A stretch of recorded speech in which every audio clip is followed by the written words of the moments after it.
अकबर। साबिर पाक का जलाल बहुत मशहूर था। यही शमसुद्दीन तुर्क पानीपती ने सवाल कर दिया, हुजूर फना किसे कहते हैं, बका किसे कहते हैं? हुजूर बोलते तो हैं लेकिन मतलब समझ में नहीं आता। साबिर पाक ने फरमाया वक्त आने पे जवाब दूंगा। जब विसाल का वक्त करीब आया, शमसुद्दीन पानीपती को बुलाया, फरमाया सुनो, जब हमारा विसाल हो जाए, इंतकाल हो जाए, हमें गुस्ल देने की जरूरत नहीं, कफन पहनाने की जरूरत नहीं। कहा हमारे हुजरे का दरवाजा बंद कर देना, सब गैब से हो जाएगा। फरमाया मेरे जनाजे की नमाज भी कोई ना पढ़ाए। कहा हुजूर तब कौन पढ़ाएगा? फरमाया एक घुड़सवार आएगा और वो आकर के नमाज जनाजा पढ़ाएगा। अल्लाह अकबर। शमसुद्दीन तुर्क पानीपती को सारी बातें याद थी। साबिर पाक कलियरी जब इस दुनिया ज़ाहिरी से पर्दा कर गए, हुजरे का दरवाजा बंद कर दिया गया, अंदर से पानी छलकने की आवाज आती रही, अंदर से गुस्ल की आवाज आती रही। थोड़ी देर के बाद जब पानी की आवाज शांत हुई तो दरवाजा खोला, देखा साबिर पाक को गुस्ल दिया हुआ है और आप कफन पहने हुए हैं। अल्लाह अकबर। ये है साबिर पाक कलियरी। अब उसका इंतजार हो रहा है जो नमाज जनाजा पढ़ाएगा। बड़े बड़े औलिया लाइन में लगे हुए हैं, बड़े बड़े औलिया सफ में लगे हुए हैं, अपने वक्त के जय्यद उलमा सफ में लगे हुए हैं, मुरीदीन सफ में बांधे खड़े हुए हैं। शमसुद्दीन पानीपती से किसी ने कहा अरे नमाज जनाजा तो शमसुद्दीन पानीपती ही पढ़ाएंगे, क्योंकि सुबह भी साबिर पाक के साथ में रहे, दोपहर को भी साबिर पाक के साथ में रहे, शाम को भी साबिर पाक के साथ में रहे, खलबत में साबिर पाक के साथ हैं, जलवत में साबिर पाक के साथ हैं, सफर में साबिर पाक के साथ हैं, हजर में साबिर पाक के साथ हैं। हर वक्त साबिर पाक के साथ जो रहे, जिसे साबिर पाक बड़ी मोहब्बत फरमाए, उसे शमसुद्दीन तुर्क पानीपती कहते हैं। कहा यही तो नमाज जनाजा पढ़ाएंगे। तब शमसुद्दीन पानीपती ने कहा मैं नमाज जनाजा नहीं पढ़ाऊंगा, बल्कि मेरे पीर का ये कहना है कि एक घुड़सवार आकर के मेरी नमाज जनाजा पढ़ाएगा।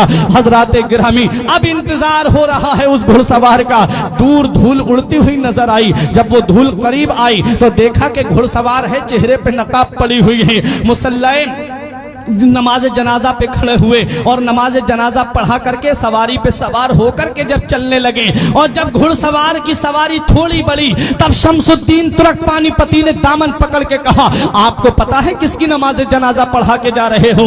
ये वो अल्लाह का वली है जिसकी शान सारी दुनिया में मशहूर है, ये वो अल्लाह का महबूब बंदा है जिसका जलाल सारी दुनिया में मशहूर है। आप जिनकी नमाज जनाजा पढ़ा के जा रहे हो, ये अल्लाह का मुकर्रब बंदा है, ये अल्लाह का नेक बंदा है, ये अल्लाह का वली है। कल मेरे साबिर की तारीख लिखी जाएगी, कल मेरे साबिर की हिस्ट्री लिखी जाएगी, कल मेरे साबिर का इतिहास लिखा जाएगा और दुनिया वाले मुझसे सवाल करेंगे ए शमसुद्दीन पानीपती, सुबह को तुम साबिर पाक के साथ में थे, दोपहर को तुम साबिर पाक के साथ में थे, शाम को तुम साबिर पाक के साथ में थे, सफर में तुम साथ रहे, हजर में तुम साथ रहे, खलबत में तुम साथ रहे, जलवत में तुम साथ रहे, हर वक्त तुम साबिर पाक के साथ में थे। जरा बताओ साबिर पाक की नमाज जनाजा किसने पढ़ाई थी? हुजूर मैं उनको क्या जवाब दूंगा? कल जब तारीख लिखने वाले मुझसे सवाल करेंगे साबिर पाक की नमाज जनाजा पढ़ाने वाले का नाम बताओ, जब इतिहास लिखने वाले मुझसे पूछेंगे साबिर पाक की नमाज जनाजा पढ़ाने वाले का नाम बताओ, तब मैं उनको क्या जवाब दूंगा? जब अदीब अपनी अपनी तारीखों में लिखेंगे तब मैं उनको क्या जवाब दूंगा? हुजूर या तो अपना नाम बता दीजिए या चेहरे से नकाब उठा दीजिए ताकि मैं चेहरा देख करके पहचान लूं। तब हम शमसुद्दीन पानीपती के सामने घुड़सवार ने जब चेहरे से नकाब उठाया तो पैरों तले की जमीन निकल गई, आंखें खुली की खुली रह गई। कहा हुजूर मैं ये क्या देख रहा हूं?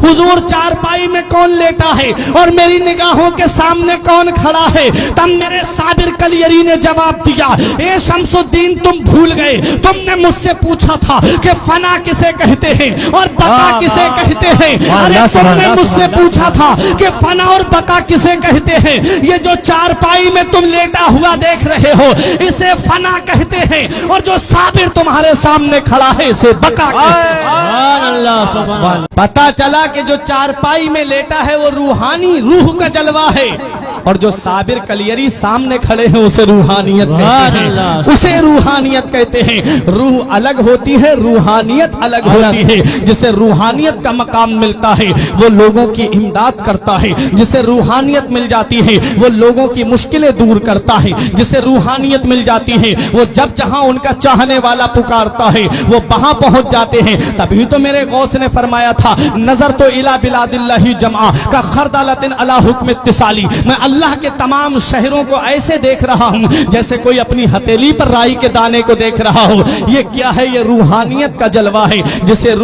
جسے روحانیت مل جاتی ہے اس کا مقام بلند و بالا ہو جاتا ہے، جسے روحانیت ملتی ہے اس کی شان بلند ہو جاتی ہے، جسے روحانیت ملتی ہے اس کی عظمت بلند ہو جاتی ہے، جسے روحانیت ملتی ہے اس کا مقام مقام ثریا سے بھی بلند ہو جاتا ہے۔ کہاں کہاں دیکھو گے روحانیت والوں کو؟ آؤ ذرا بتاؤ مجھے۔ غوث پاک رضی اللہ تعالیٰ عنہ بغداد کی سرزمین پر رہے اور چند جگہ تبلیغ دین جانے کرنے کا ارادہ ہوا، وہاں تک پہنچ گئے۔ اور ذرا سنو، صابر پاک کلیری کو دیکھو، کلیر کی سرزمین پر آپ نے اپنا قیام کیا، نظام الدین اولیاء دہلوی نے دہلی میں قیام کیا، اعلیٰ حضرت نے بریلی شریف میں قیام کیا، پیلی بھیت کے شاہ جی میاں نے پیلی بھیت میں قیام کیا، سید سالار مسعود غازی نے بہرائچ میں قیام کیا، حضور شاہ مدار نے مکن پور میں قیام کیا، غریب نواز نے ہندوستان کی سرزمین اجمیر میں آ کر کے قیام کیا۔ پورے ہندوستان میں تو نہیں گھومے تھے یہ اللہ کے ولی، غوث اعظم چند مقامات کے علاوہ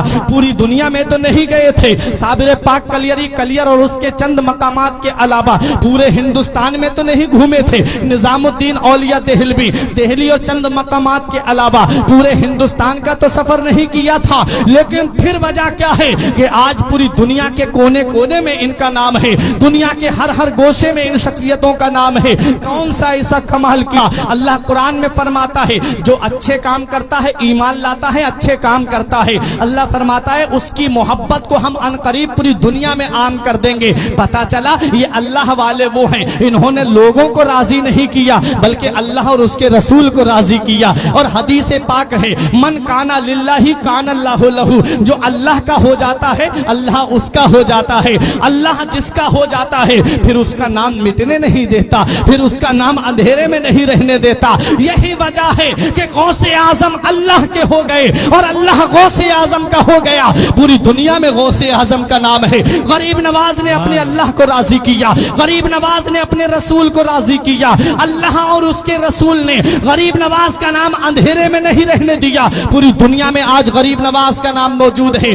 اور آگے سنو، صابر پاک کلیری نے کلیر میں رہ کر کے اللہ کی عبادت کر کے اپنے رب کو راضی کر لیا۔ اللہ نے صابر کلیری کا نام مٹنے نہیں دیا، ہر مسلمان کے دل میں صابر کلیری کا نام ڈال دیا۔